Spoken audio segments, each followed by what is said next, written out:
There was a gasp in the courtroom, which was packed. Parliament has not been prorogued. This is the unanimous judgment of all 11 justices.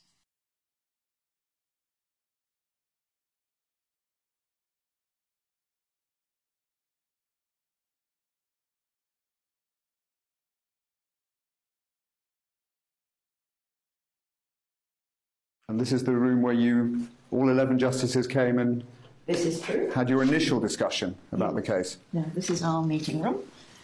It's not you, the most senior judge, who goes first. No, the most junior judge goes first. And that dates back to the 16th or 17th century in the Privy Council, where that was the tradition, and the law lords just carried it on. So pretty terrifying for the most junior justice to be given the floor immediately. Well, some of them are more terrified than others, but on the whole, no, it's a great opportunity. Do you see yourself as a real trailblazer? People see you as that? Well, I don't really see myself as a trailblazer, and yet when I look back, of course, I have done things which no woman has done before. I was very proud to become the first and sadly the only woman law lord, Lord of Appeal in Ordinary, because 5 years after I became one, they were abolished in favour of the Supreme Court. I do see real progress, and I'm sure there will be further progress in the future.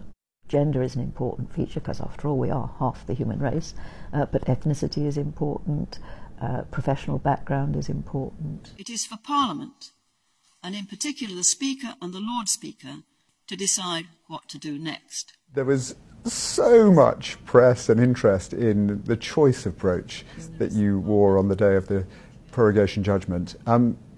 Everyone wants to know, was there something behind it? And if so, what was it? I regret to have to tell you, there was nothing behind it. I do almost always wear a brooch if I'm wearing a dress or even if I'm wearing a suit. It's a way of livening up what is otherwise quite dull. And the particular dress that I was wearing has a spider on it. And I chose the dress. I didn't choose the spider.